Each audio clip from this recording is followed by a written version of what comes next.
किसी current carrying square loop के centre पर मैग्नेटिक फील्ड का एक्सप्रेशन बहुत इंपॉर्टेंट होता है बच्चों, तो इसे हमें हमेशा याद रखना चाहिए। ये म्यूचुअल इंडक्टेंस क्वेश्चन में भी हमें पूछा जा सकता है, यानी इसका एप्लीकेशन है।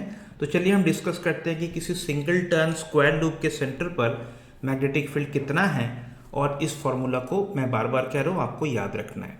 तो स्टूडेंट्स देखिए, एक स्क्वायर लूप मैंने ड्रॉ किया है जिसमें मान के चलो करंट है I B the current through the square loop, और एक सिंगल टर्न स्क्वायर लूप है। अब यहाँ पर आप मार्क करो, इसके जो चारों साइड्स हैं वो सेंटर के अबाउट सिमेट्रिकली ओरिएंटेड है, यानी किसी भी साइड को देखो सेंटर से परपेंडिकुलर डिस्टेंस सेम है, और सभी साइड सेंटर के अबाउट, जो रेड डॉट से मैंने ओ लिखा है वो स्क्वायर का सेंटर है, जो कि point of intersection of diagonals हम सबको पता है बच्चों। तो O के अबाउट चारों साइड सिमेट्रिकली ओरिएंटेड है।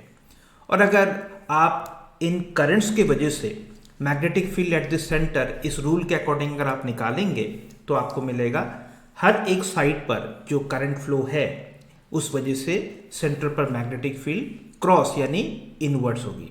ओके, तो यहाँ पर हम क्या करते हैं स्टूडेंट्स, देखो magnetic field at the centre for पूरे स्क्वायर की वजह से जो मैग्नेटिक फील्ड होगी दैट विल बी, हम लेते हैं 4 टाइम्स मैग्नेटिक फील्ड जो प्रोड्यूस करेगा इनमें से कोई भी एक साइड, बिकॉज हर एक साइड का जो मैग्नेटिक फील्ड कंट्रीब्यूशन होगा वो बिल्कुल सेम होगा, बिकॉज सेम करंट है सभी में और ओरिएंटेशन भी बिल्कुल सेम है। तो एनालिसिस के लिए स्टूडेंट्स इसमें से मान के चलो साइड ए बी को मैं पिक करता हूँ। साइड ए बी कितना मैग्नेटिक फील्ड सेंटर पे प्रोड्यूस कर रहा है उससे मुझे देखना है। तो थोड़ा सा मैग्नीफाइड में ड्रॉ कर रहा हूँ बच्चों। देखो यहाँ पर लोअर वर्टेक्स है ए और अपर वर्टेक्स जो है वो बी है। अगर हम सेंटर के लोकेशन की बात करें बच्चों तो सेंटर देखो यहाँ पर लोकेटेड है। ऑलराइट, ये है सेंटर ओ। अब हमें देखना पड़ेगा कि परपेंडिकुलर डिस्टेंस कितना है इस पॉइंट से इस वायर का, यानी यहाँ से अगर हम एक परपेंडिकुलर ड्रॉप करते हैं, so from the basic geometry of the square के बेसिक ज्योमेट्री से ये जो परपेंडिकुलर डिस्टेंस है बच्चों ये हमें मिल रहा है L नहीं बल्कि L/2, जहाँ L इसका साइड लेंथ है। दूसरी बात यह है स्टूडेंट्स कि दोनों एंड पॉइंट्स को अगर आप B पॉइंट को अगर O से कनेक्ट करोगे या A पॉइंट को आप O से कनेक्ट करेंगे तो ये दोनों ही एंगल, यानी अपर पॉइंट का जो एंगल ऑफ एलिवेशन है जिसको हम यूजुअली θ1 लिखते हैं, तो θ1 यहाँ पे हमें मिलेगा, डेफिनेट सी बात है 45 डिग्री, और angle of depression of the lower point जिसको हम यूजुअली θ2 लिखते हैं बच्चों, तो ये भी हमें मिलेगा 45 degree.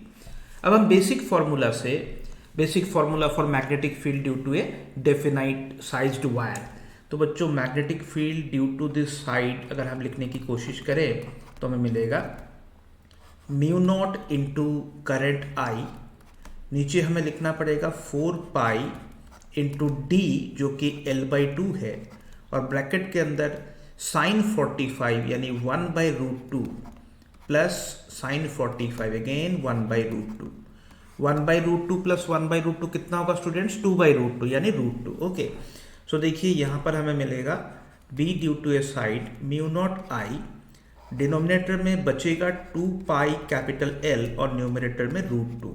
So ultimately b due to side हमें मिल रहा है students mu nought I numerator में और डिनोमिनेटर में √2 पाई इंटू कैपिटल L। अब मुझे बताइए magnetic field due to square हम कैसे निकालेंगे। Magnetic field due to the square बहुत इजीली हम निकाल सकते हैं कि अगर इसी एक्सप्रेशन को 4 से मल्टीप्लाई कर देते हैं, magnetic field due to side को 4 से मल्टीप्लाई करेंगे, 4 सिमिलर साइड्स हैं, so 4 into this result that is mu nought I upon √2 pi L। तो बच्चों यहाँ पे जो फॉर्मूला आ रहा है कि magnetic field at the centre due to single turn square loop, ये फॉर्मूला आपको हमेशा याद रखना है। It is 2√2 times mu nought I upon pi L, और अगर डिनोमिनेटर में म्यू नॉट अपॉन 4 पाई के लिए डिनोमिनेटर में अगर 4 लिखते हो तो इसी को आप लिख सकते हो 8√2 times mu nought I upon 4 pi L। तो ये हो गया magnetic field at the centre of A single turn square loop जिसमें करंट है I और जिसका साइड लेंथ है कैपिटल L। तो मैं चाहता हूँ ये फॉर्मूला आप हमेशा याद रखेंगे। अब हम देखते हैं इसके कुछ एप्लीकेशंस। इसके कुछ एप्लीकेशंस में बच्चों देखो, हम इसके बाद आते हैं एप्लीकेशंस में। सो स्टूडेंट्स देखो, यहाँ पर एक क्वेश्चन है, a single turn square coil जिसका साइड है 20 सेंटीमीटर, जिसमें करंट गिवन है 10 ampere, magnetic induction at the centre of the coil is nearly equals to, जो फॉर्मूला अभी भी हमने लिखा है उसके according magnetic field at the centre को हम लिख सकते हैं mu nought into I upon pi L, और ऊपर रहता है 2√2, है कि नहीं। तो इस हिसाब से हम लिख सकते हैं बच्चों 2 टाइम्स √2। ओके, म्यू नॉट का वैल्यू लिखोगे 4 पाई 10 टू द पावर -7, और करंट का वैल्यू यहाँ पे 10 एम्पियर गिवन है, और नीचे यानी डिनोमिनेटर में हमें लिखना पड़ेगा पाई, और साइड लेंथ है 20 सेंटीमीटर। यानी बच्चों आप इसे 2 आउट ऑफ 10 यहाँ पे नीचे 2 लिखकर ऊपर 10 को लिफ्ट कर सकते हो। ठीक है, अब इसको इजीली कैलकुलेट करते हैं। तो स्टूडेंट्स आप देख सकते हैं यहाँ पर 2 पाई और 4 पाई में से यहाँ पे 2 रह जाएगा। सो अल्टीमेटली ये आया 4√2 इंटू बाकी बचे 10 के पावर्स, 10 टू द पावर, देखिए -7 है, यहाँ पे +1, तो कितने हो गए बताइए, -5। सो 4 टाइम्स √2, तो 4 टाइम्स लगभग 1.4 कह सकते हो into 10 to the power -5। So that is coming out to be कितना बताइए, 5.6 10 to the power -5 SI unit tesla. इसी को हम लिख सकते हैं 56 10 टू द पावर -6 टेस्ला। तो इसी को हम लिख सकते हैं बच्चों 56 माइक्रो टेस्ला।